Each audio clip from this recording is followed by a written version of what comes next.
Hello and welcome back to Vox Terra. Today, let me start with a headline from National Public Radio. Biden touts his cancer moonshot on the anniversary of JFK's Man on the Moon speech, September 12th of 2022. Well, next, citing to the Obama White House archives, the Cancer Moonshot Initiative started with then Vice President Joe Biden during Obama's final year. Today, going to the White House briefing room, the moonshot's goal is to reduce the cancer rate by at least 50% over the next 25 years. Super laudable, and before I begin some of my criticisms of this, I want to point out that whatever criticisms I have are doubly true or triply so if this was a President Trump or any generic Republican, at least at this juncture in history. So what I do like about this is I like the general concept of moonshot. I like the idea of people coming together for a positive goal, focusing us more on the long-term survival of our species, or in this case, the survival of individuals. But first, my criticism is the same for almost all of these not-for-profit cancer cure campaigns, cancer prevention, stamp out cancer, beat cancer campaigns. They, and to a major extent this Biden initiative, omit the fact that we are swimming in a virtual sea of toxic carcinogenic chemicals brought to us by the manufacturer of excessive, unnecessary consumer products, lawn pesticides and herbicides, disposable plastic cups and cutlery, air pollution, and the idling of engines. Citing to the National Cancer Institute, one of the chemicals on the cancer list is benzene, an item found in gasoline and the burning of gasoline. Also a contributor to the greenhouse effect, or what's now called climate change. 2 for 1. Stamping out cancer is really also stamping out the man-made causes of climate change. Instead, these campaigns, these Cure for Cancers, Race for Cancer, and Biden's Moonshot generally focus on technological fixes, pharmaceuticals, medical innovations. From NPR again, Biden also announced he is signing a new executive order that launches a national biotechnology and biomanufacturing initiative. Now, out of fairness to the president, I looked at his website, that briefing room, and yes, it does include,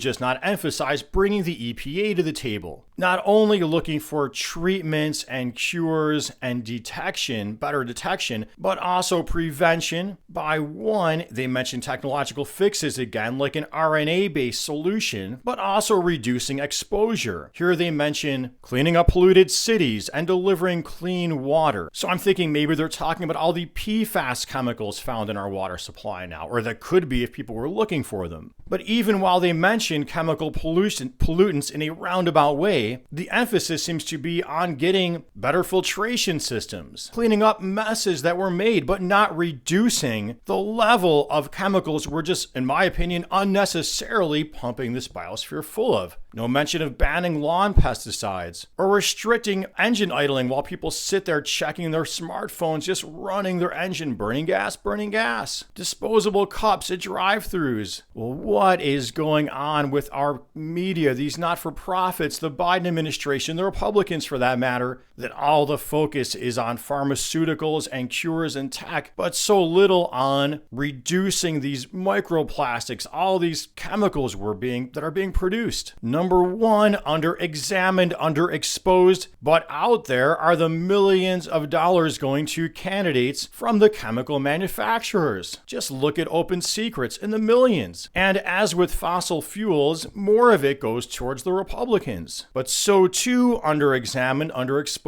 are the millions from the pharmaceutical industry. In the last two election cycle, out of fairness to Republicans, the Democrats came out ahead, but that was an exception to the previous trends. Next, yes, it's laudable that Biden's bringing the EPA to the table. But consider the state of our federal agencies, or what isn't being considered, the fact that the heads of those agencies are politically appointed. And if you're involved in environmental organizations, you probably are aware that during the time of Trump, those appointees were really heavily industry tied and were intimidating those lifetime civil servants who were trying to say, hey, this chemical's harmful. But guess what? According to a Living on Earth interview I heard with an attorney who represents government whistleblowers, either due to the inertia of Joe Biden not getting rid of some of those Trump appointees or because of his own ties to the chemical in the chemical industry, that situation at the EPA still persists. And now, as then, chemicals in America anyway are innocent until proven guilty, and many of the chemicals in the marketplace have never been studied. The not-for-profits, well, I'm assuming that a similar mix of chemical manufacturers and pharmaceutical ties may be donating to some of the not-for-profits as well. Our media, well, those industries have a lot of advertising power and other connections to most media outlets, or to many media outlets. The funding of misinformation or misleading science, public relations campaigns that also influence the media and the politicians and the public. As with tobacco in the past, as with climate change now, so too with the chemical industry. Here's an